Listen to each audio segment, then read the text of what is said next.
Your parents are the people on this earth who have known you for the longest. With that being said, they're likely the people on this earth who misunderstand you the most.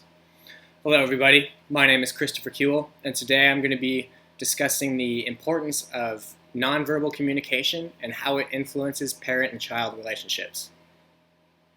Nonverbal communication is very powerful just because it doesn't send a direct message with anything intentionally spoken does not mean it can't have a great effect on your relationship.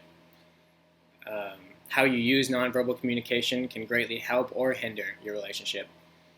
Throughout this discussion, I will be glancing over the topics of nonverbal comm, but more specifically, the importance of vocalics and the importance of kinesics. I based this presentation off of research done by Renee Daly for the Journal of Family Communication, and her article titled Assessing the Contribution of Nonverbal Communicative Behaviors and Displays of Confirmation During Parent-Adolescent Interactions.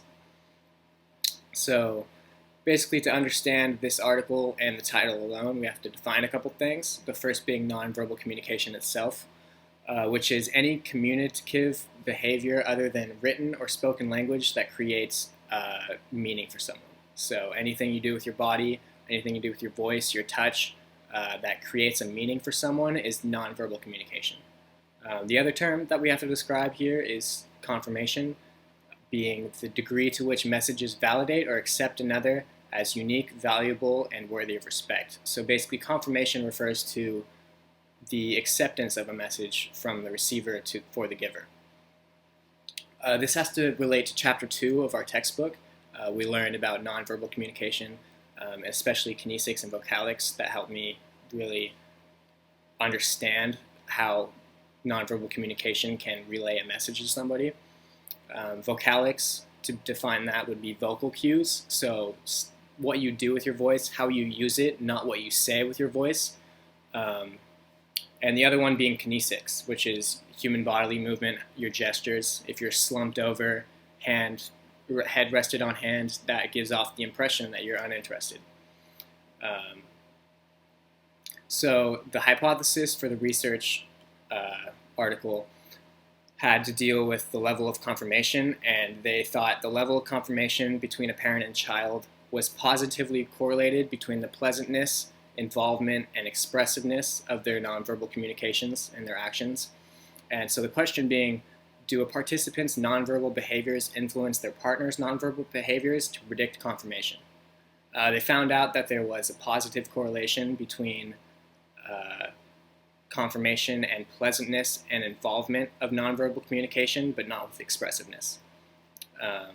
So to the extent in which how pleasant your nonverbal communication is and your involvement, so for vocalics, you have a very pleasant, warm-toned voice, and you're very involved. You seem interested, no monotone. You're very engaged in the conversation. So I chose to relate this to